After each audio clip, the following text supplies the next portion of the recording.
Welcome, everyone. As Arda said, my name is Kris Webster, and I'm the manager of arts education at the Art Gallery of Nova Scotia. I've been there for almost 20 years, which completely astounds me. It's the longest job I've ever had in my life. I've also worked as an art and drama teacher. I started my teaching career in Vancouver, in North Vancouver, and there I taught art and drama from grade 4 all the way through to grade 12. And then after many years, like many Maritimers, I decided to move back home, originally from New Brunswick, settled in Nova Scotia. I've also taught for the Halifax Regional Centre for Education, and up until a year ago, 2 years before that, I job shared as an art specialist for Halifax.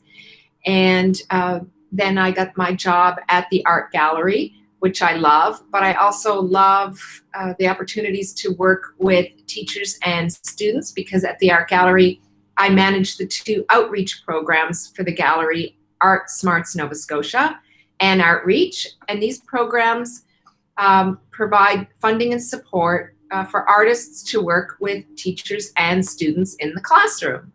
And of course, this fall, I'm delighted to hear that school's going to go back in, but none of us know for sure how that's going to go. So my session, both my sessions this morning, came about as a result from a conversation I was having with Ardith, and I was saying, we don't know what schools are going to look like, and virtual delivery of programs, that's the way our programs are going to be delivered, but what's the best way to engage students? What if schools close again, and activities that we can do easily. And Ardith said, great, you should present at the Summer Learning Academy and share some of your thoughts and ideas. So here I am. So as Ardith said, this presentation is being taped. I've also uploaded the presentation that we're going to go through with everyone else's presentation from the Learning Academy. And then tomorrow morning, I'm going to upload 2 shared folders of further resources that I've put together for all of you. And also feel free to share them with teaching friends, peers, other people. They're just resources that I've found invaluable for me over the years, and they'll be in shared folders, and they will be available through the Learning Academy's shared website. And also at the end of today's presentation, you'll see a link to my email, and I'll also put it in chat for you. Feel free to reach out after today and share further thoughts, ideas, and comments with me. This is all new to me, delivering strictly through a virtual platform, being live. I'm going to be switching cameras today, and I just felt that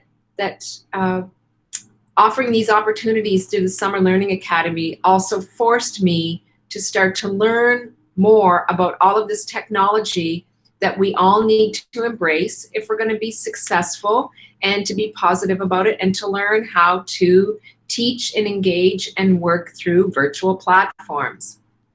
So here we go. I'm going to start my presentation. So Connect Through Art is the name that we use at the Art Gallery of Nova Scotia. On the website Connect Through Art, you'll see virtual program opportunities. And so today we're going to focus on drawing. And I thought, drawing for junior high, this interested me. And today's session is going to introduce participants to drawing ideas and inspiration. So I did ask, if possible, for participants to bring a variety of drawing tools and materials with you today. Pencils, pens, markers, pencils, crayons, chalk, charcoal, white colored paper, basically whatever you have at home. And threw in a picture of me, if you couldn't see me on the screen, because drawing is easy to do in terms of what materials do you have. It's not as messy or as time consuming as other opportunities to engage with art, such as painting and printmaking, which are also wonderful.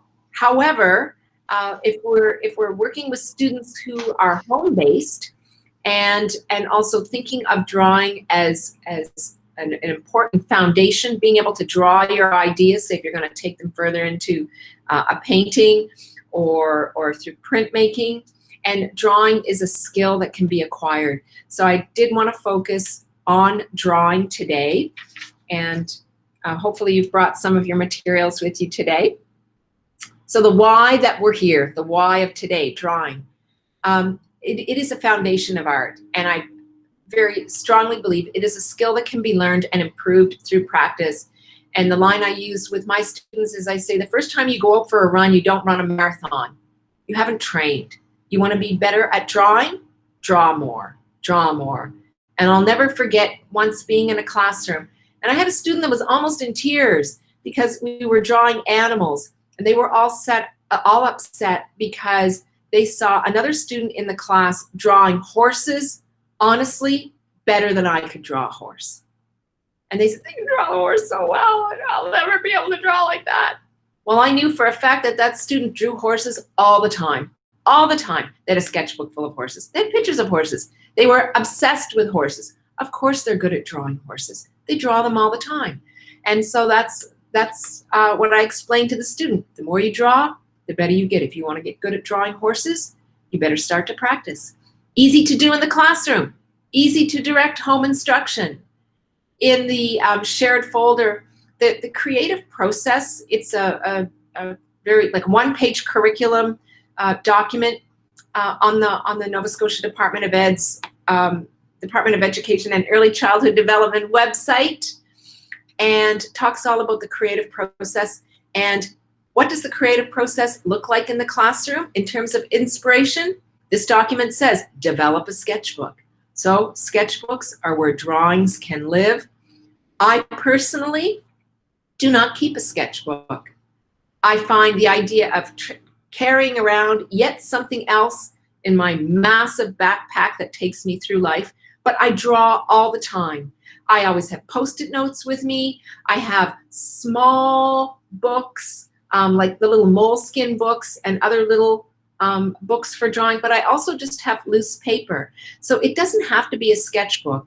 Drawing can occur on almost any surface. And as my mother likes to remind me, when I was 4 years old, I took a tube of toothpaste and painted the entire family bathroom. So she knew then right away that she was going to have an artist and an illustrator in the family. My focus for today is the primary curriculum document, Visual Arts 8, and the section Introduction to Drawing. And you'll find this section at the end of the framework document online. So it's a massive document. Scroll all the way till you get to Visual Arts 8. And also the activities can be modified for younger and older students. And I've got a curriculum link, but it has great resources as a document, and also great assessment and evaluation samples and activity sheets for students. So a warm-up in introduction to what I call drawing or daily drawing. And this is something that I always started my years of art teaching with. So as students came into the classroom, I would have a variety of small objects scattered around the art room with drawing paper, a selection of pencils, and I would say, you know, welcome to art, and we're going to start today with a drawing. So choose something to draw, grab a pencil, and draw. That's it. And the paper, small, like something like a half sheet of paper. The thing about paper for me is, as much as possible, I always encourage the use of sketching paper. Yes, it's more expensive than photocopy paper, but photocopy paper, it has photocopy right in the name of the paper. It's not drawing paper. It's meant to go through a photocopier. It doesn't have any kind of nice, interesting textured surface. But if you have nothing else, a piece of white photocopy paper is perfectly fine to draw on. But if you have, you know, cheap sketching paper and even cut it into a half size, something the size of this, and when I say small objects, what do I mean? I have bags of small objects. McDonald's fast food chain toys. I think I eat at these places a lot. I get people, as their kids grow, my friends, I say, give me all those little toys that they no longer are interested in, that they acquired. Lego, small, like this is a flashlight, and you think, who would want to draw that? Kid always chose the flashlight. Or objects like shells. Here I've got an Egyptian sarcophagus, but they're all small. You can see these objects would be scattered around the tables. I say choose something and draw. So as I was just talking about in the previous, a warm-up, an introduction to drawing or daily drawing, small objects, toy figures, kitchen utensils, a selection of pencils, do a 10-minute drawing. And then as an extension of that, you could also have students write a response to the following question on one side of a note card. What is a belief or understanding I have about drawing? And in my years of teaching at NESCAD and the Mount, these were, I was teaching teachers about teaching art who had no formal art training background. And sometimes people would come in with their arms crossed across their chests. I know this is a defensive mechanism. Children, young children, you can ask a young child to draw anything, and they will. But as we get into junior high, in terms of our stage of development, our self-awareness, where we are at in terms of our journey through life, we start to have that desire for drawings to look right. And we can become insecure about what it is that we're drawing. So giving students an opportunity to contemplate, to think, and to reflect and respond, a belief or understanding I have about drawing, can be very valuable as a start of a discussion. So as I say, as an extension, when the drawings are completed, break students into small groups and discuss the answers to the note card question and things you can ask the students, where the answers come from, how did they originate, and encourage students, they must give reasonable explanations that distinguish between statements of fact and statements of value. So what do I mean by that? Value would be, you hear all the time, my drawing's no good. Well, you know, that's your opinion. That's a statement. You do not value your drawing. I'm going to look at your drawing and perhaps have a different view of it. A statement of fact would be, I can't draw, I will never be able to draw. Well, drawing is a skill, and I can give you exercises and support your drawing ability to become better. I know I can. That's a statement of fact.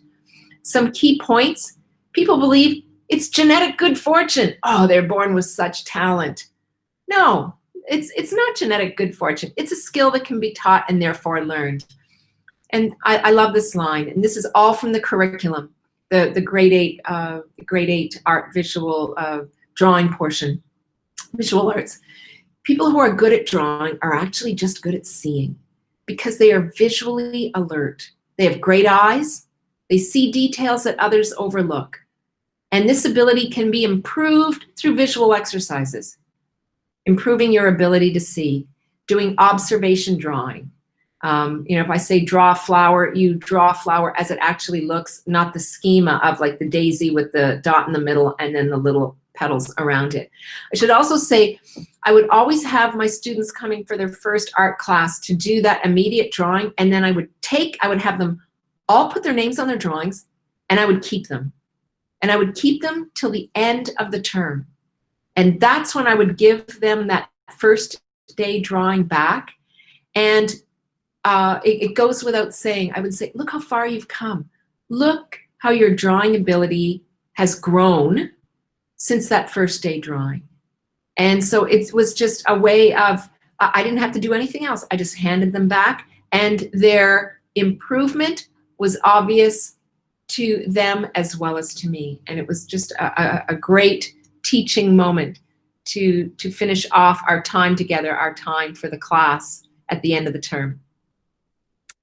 Also online, through our Nova Scotia Department of Education and Early Childhood Development curriculum resources are two fantastic handouts. Definitions, symbols, and terms for the elements of art and the principles of design. So the elements of art are the tools we use when we produce art, and the principles of design are the techniques we apply to manipulate the tools.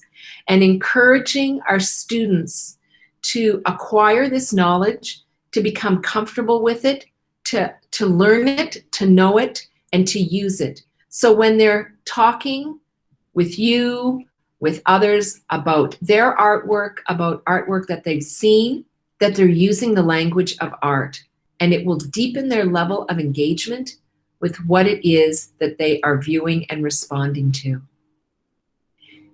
Giving them all kinds of resources as part of them learning about elements and principles, about different ways to draw, different ways to engage with drawing materials. So in your shared folder, and what I'm sharing with you here on the screen are scans, photocopies from books that I have in my personal teaching collection. So when I say to a student, create some patterns, like think about patterning. And if you don't want them to rely on the same kind of patterning that they've seen, you give them these kinds of resources. They can copy them, but even in copying them, they're interpreting and they're making what they do their own. So this is a way of feeding their imagination. Not everything can come without that kind of awareness from our imagination. So the more examples that you give like this, I think the better the resources that they have within themselves to draw upon. Also, we all, and I do it as well, I go online, I will Google drawing activities, kids, drawing activities, junior high. There's lots of stuff online, but I also have some favorite books and articles that I use, I've used for years, and I've put together readings and books list, and that's in the shared folder for you as well. And at the end of today's presentation, I'll hold up a couple of my favorite books I have right here beside me. There's something about opening a book and going to it and finding some of the resources that is far easier than a lot of websites that tend to be heavily populated with ads and other pop-ups. So I'm going to read to you about doodling. And while I'm reading this screen, I would like all of you to grab a mark-making instrument and doodle. So you're not looking at the screen, you're looking at a piece of paper, and please begin doodling now. So what I'm reading to you is something about doodling, and this is from the Visual Arts 8 Introduction to Drawing segment. So while you doodle, often students will say that they like to doodle, but not to draw. This is encouraging because doodling is considered an elaborate art form. Most of us doodle while on the phone, during class, or while carrying on conversations. The fact that we can doodle when we do these things tells us that we are in a creative state of mind. We let our pencils go in any direction at once. We're spontaneous, non-judgmental, and relaxed. The difference between scribbling and doodling is that it has a more organized pattern rather than randomly placed scribbles. One line builds off another until the drawing grows in size. Drawings can be either structured or unstructured, and the common feeling behind both is letting the drawing unfold by itself on the paper. Are we all calm and feeling relaxed and feeling full of doodling wonder? Because I would also like to invite you to share your doodles. The Summer Learning Academy has a Twitter feed. You can also share them with me. I'd love to see them. You can email them to me. But you can also share them as part of the Summer Learning Academy. The hashtag for the Twitter feed for the Learning Academy is SLA2020NS. So that's Summer Learning Academy 2020NS. And you can post them there. And so everybody can see everybody else's doodles. I'm a great doodler. And I have been doodling since I was a small child, and I clearly remember in school, Kris, you're not paying attention. Kris, you're drawing. Kris, what are you doing? What are you doing? I'm listening. Nobody ever asked me to say back what I was hearing, or more importantly, never asked me an open-ended question to see if I truly had been listening, but also absorbing and acquiring what was being told to me in class. So not a yes or no, or not I repeat what I just said, but did I truly understand what was being said? And I did, and I still do. And somewhere where I really notice where I doodle is when I go to a conference, and I will look at my conference notes and my conference handouts, and they're covered with my doodles, because it allows me to deepen my level of engagement, to relax, to listen to the presenter. I've got the handouts in front of me. I'm watching the screen with the presenter, but I'm also, by doodling, I'm focused. And it's a very important part of the way that I learn. And so when I think back on all those years that my poor teachers thought I wasn't listening, I was. And so now in the shared folder, I'm sharing some information with you, because I believe it's in 2014, there were studies that were published that actually scientifically proved that when they looked at people that were doodling and listening and people that weren't, that were told to put your hands, stop drawing, doodling, and just listen, the doodlers absorbed more and understood more and were able to respond more knowledgeably than the non-doodlers. And it especially became evident, not so much in visual art, but in science. So if you've ever thought about, you know, oh, I shouldn't be doodling, it feels like a waste of time, doodle away. Now, doodling and drawing. So a great activity that I like to do as an opening warm up, starting my term with my students, getting them to think elements and principles of art and working with drawing materials, is an art activity called name game. So what I'm going to do now is I'm going to switch my cameras to my webcam, which is going to be aimed at the table in front of me. Go to my USB camera, stop my presentation, and then Ardith is going to tell me if the screen is filled with my hands and my table here. It is indeed. Fantastic. So here's my presentation notes. All right. So a variety of pencils, some paper, some drawing inspiration. So I just used a piece of stiff pasteboard as my drawing board, some bulldog clips, and really cheap sketch paper, the cheapest I could find. Pencils are so much more than the HB pencils that everybody uses normally. Oh, Ardith, how is our time? Is our time okay? Yes. Great. 3 minutes to 11. Okay, good. So this is called the name game because we all have a name and it's something that we're all familiar with. So I say, I want you to write your name on your piece of paper. And when I say, yes, so going back to pencils, I have an H pencil and a 3H pencil. H in the pencil designation is hardness. So an H is a hard pencil, a 3H is a really hard pencil, nice light lines. A 2B and a 5B. The B, blacker, bolder. So a 2B pencil is much softer than an H, and a 5B pencil is really nice and dark and soft. You can buy whole kits of pencils. Places like Desserts or Staedtler pencils also come in kits. I do not, unfortunately, recommend the dollar store packages of art pencils, and that is because the leads in them seem very, very brittle. They feel very waxy, and even their soft leads in the kits don't give me the results that I want.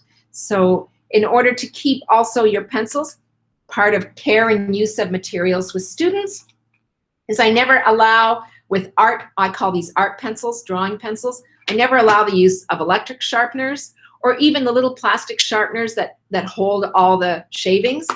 I love these. Little metal pencil sharpeners. These suckers last forever. And so a little container. So when the student needs, you scatter these around on the tables. The sharpeners can sit right in the container with the shavings. There you go. And then as far as erasers, even though technically there's no mistakes in art, sometimes we like to erase. I use what you're probably all familiar with is a white eraser, but this is a kneaded eraser. It's like gray chewing gum. It always comes wrapped up in a little package like this. And so here's a piece out of the package. The nice thing about kneaded erasers is when you erase with them, you don't get the shavings that you do with a white eraser. So I say to everyone, okay, so I want you to write your name across your piece of paper. And so I'm going to write my name any way you want. So I'm going to write Kris. And then turn your paper and do it again. And turn your paper and do it again. Or you could write it. I'm going to write K-R-I-S. And now I've got all these shapes. Then, taking your pencil, start to extend some of your lines. Start to create areas within your drawing, blocking in. And so creating shapes, you're dividing your paper into spaces. And then you say, well, it's kind of really messy close in here, so I'm going to take my eraser and erase some of my lines and create some bigger areas. For really dark lines, that's why I always use a white eraser, because it erases a little bit better sometimes than the kneaded ones. So I'm starting to create spaces within my drawing. And then I say, using all of your pencils. So you can't stick with one pencil. You have to switch pencils. If you think that's becoming an issue with some of your students, say, okay, everybody pencil down, pick up another one. So I'm going to pick up a 5B, which is a really soft pencil, and I would have given my students some inspiration. You're going to use this as the basis of your composition, and I want you to explore different patterns, different shapes, and fill in your areas of your name drawing. So you're going to acquire a sense of what different leads are like. So this is a 5B, so I can make really dark lines. Really dark, heavy, smooth lines. And then I could switch pencils and go to something a little lighter, like a 2B, and I could create lines here. Or I could use one of my favorite things to doodle. With my 3H, I draw stars. I draw stars everywhere, all the time.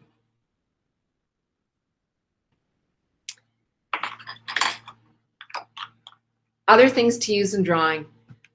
This box of graphite, I've had it forever. Graphite sticks last forever. Great investment. Even break the sticks, they last forever. You can also use graphite, which is just like the lead in a pencil, as a drawing tool. So I'm going to fill in an area with graphite, but then I want to smooth it out.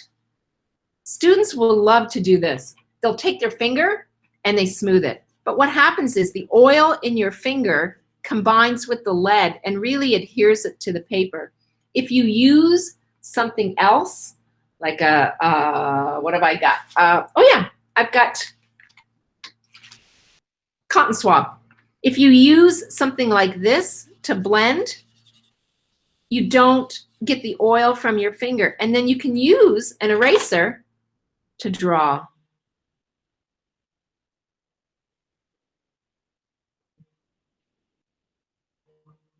So your eraser becomes part of your drawing tools as well. Variety of pencils, textures, ideas, create your own patterns, recreate patterns, get inspiration from our drawings, and then you fill it in, working all the way around. There's no right orientation. And it's a way to get the students to be engaged with the different pencils, thinking about different forms of patterning, rhythm, emphasis, what's going to be the focal point of their composition. So now I'm going to switch cameras back.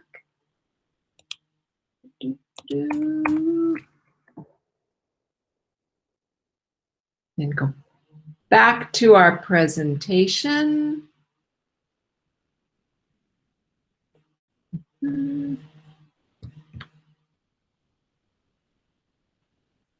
And there's our presentation.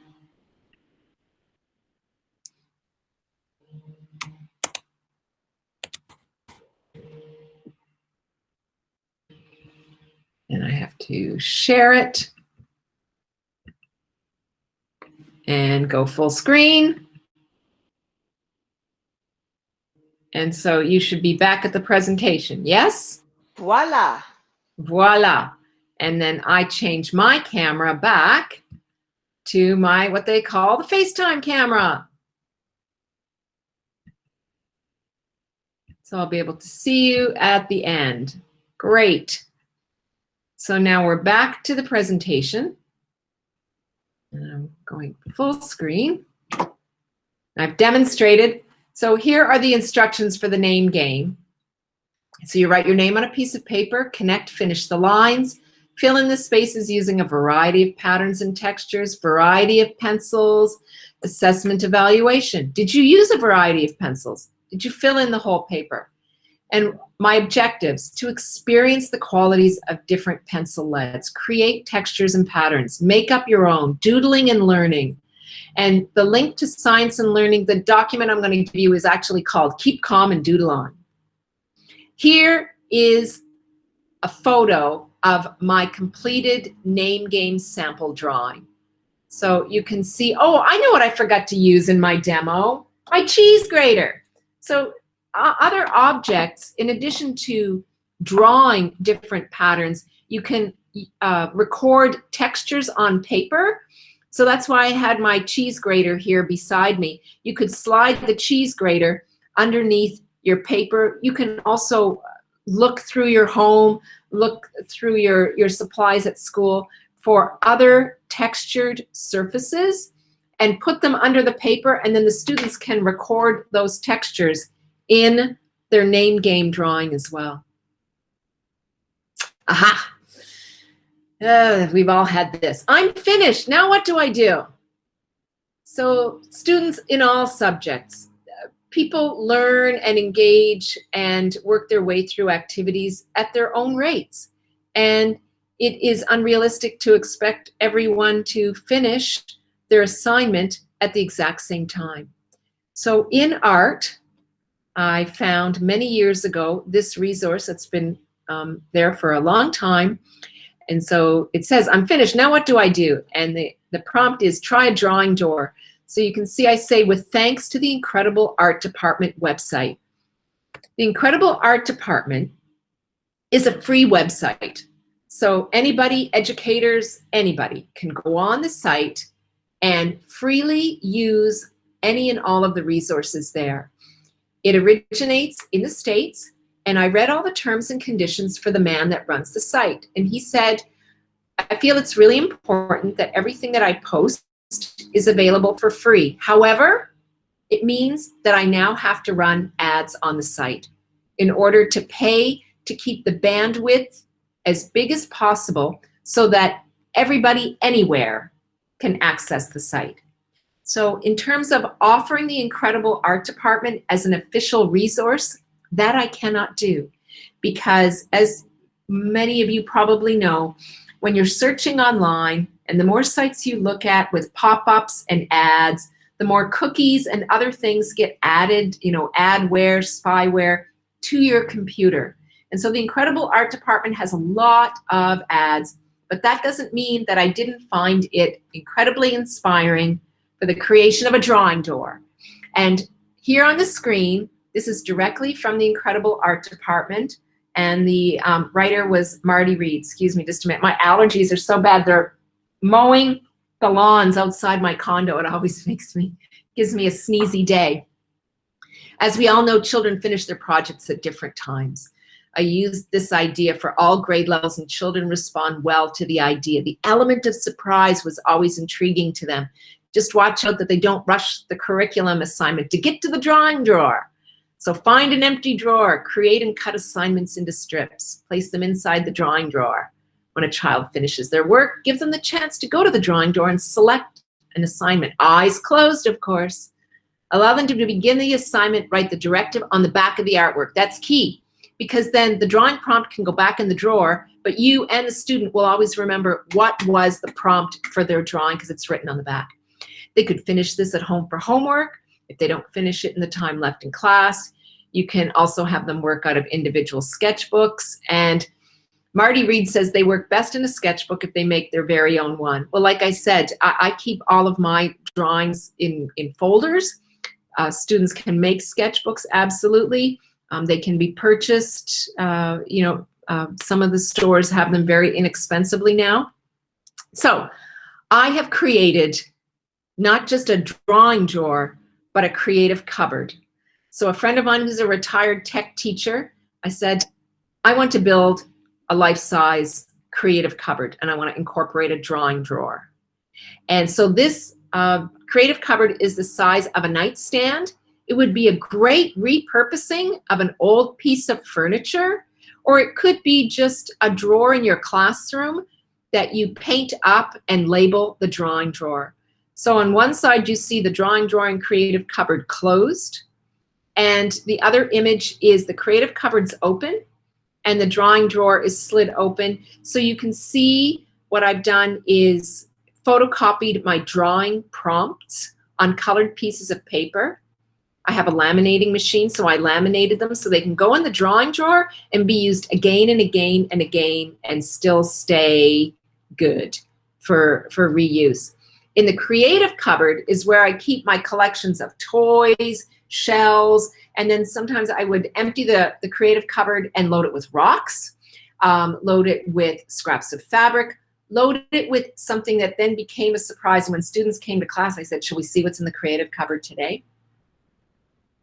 And this, so the idea of a creative cupboard is also inspired by a television show, Mr. Dressup. Mr. Dressup always had a tickle trunk. And when you were watching Mr. Dressup open the tickle trunk, you never knew what was going to be in the tickle trunk that day. So it really is nice. It's mystery, surprise, and creativity for the students to see what's going to be in there. So just going back here a minute. So you could say to the students, they're finished early. You can get a prompt from the drawing drawer, or you can open up the creative cupboard and see what's in there. And maybe there's something in there that you'd like to draw. Or you could make the whole creative cupboard the focus of one of your art lessons.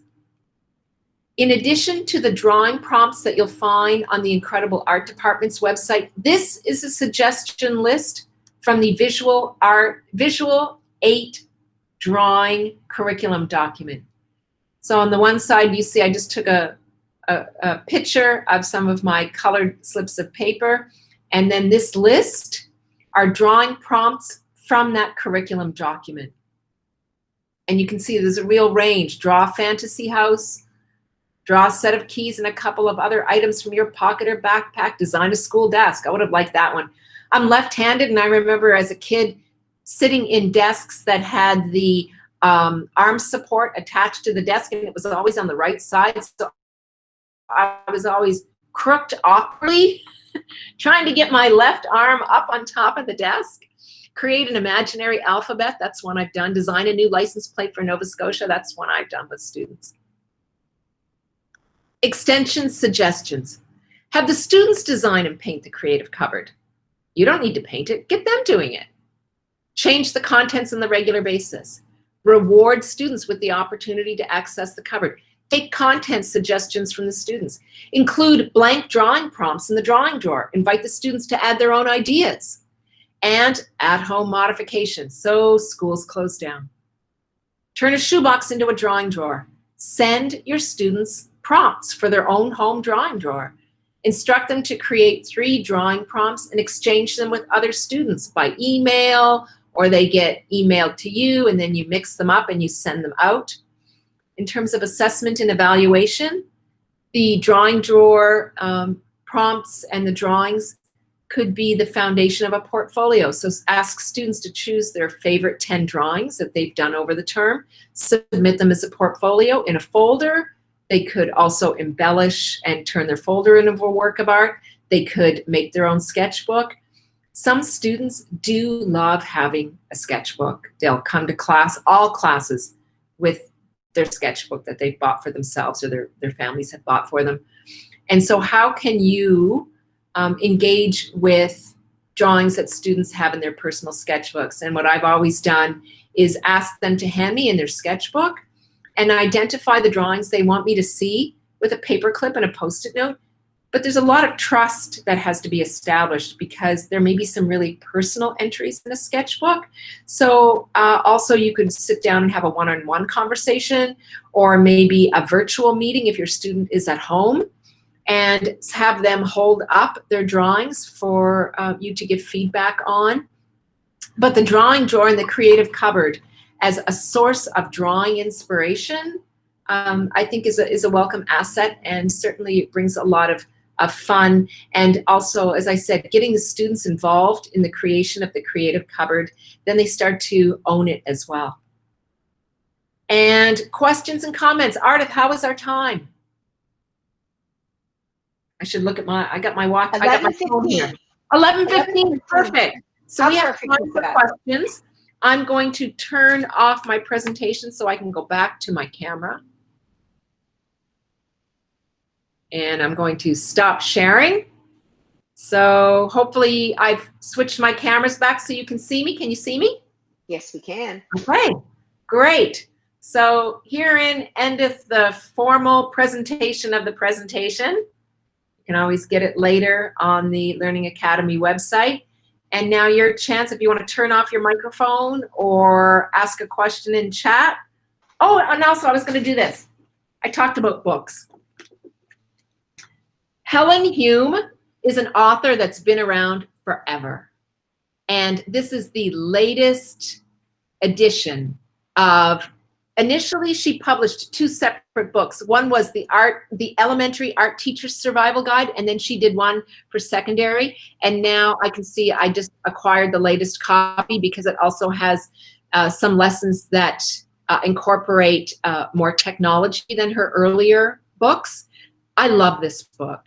Of course, anything that we find online and in books, we always adapt in some way to make it our own lesson, but it's a great source of inspiration. This is an old book, and Michael died years ago, but it's a local connection. So Michael Siri published this book, and it's wonderful, and a lot of the textured handouts that I've given to students over the years came from this book. And then this is a really new book. And these are all in your readings and articles list, Drawing Lab. And I ordered this book online because when you go online and you look at a book, you can see the first pages of it. And it grabbed me right away. And then I love things like this. You want to look at some famous artists and get drawing happening? Picasso? Well, how about Picasso dogs?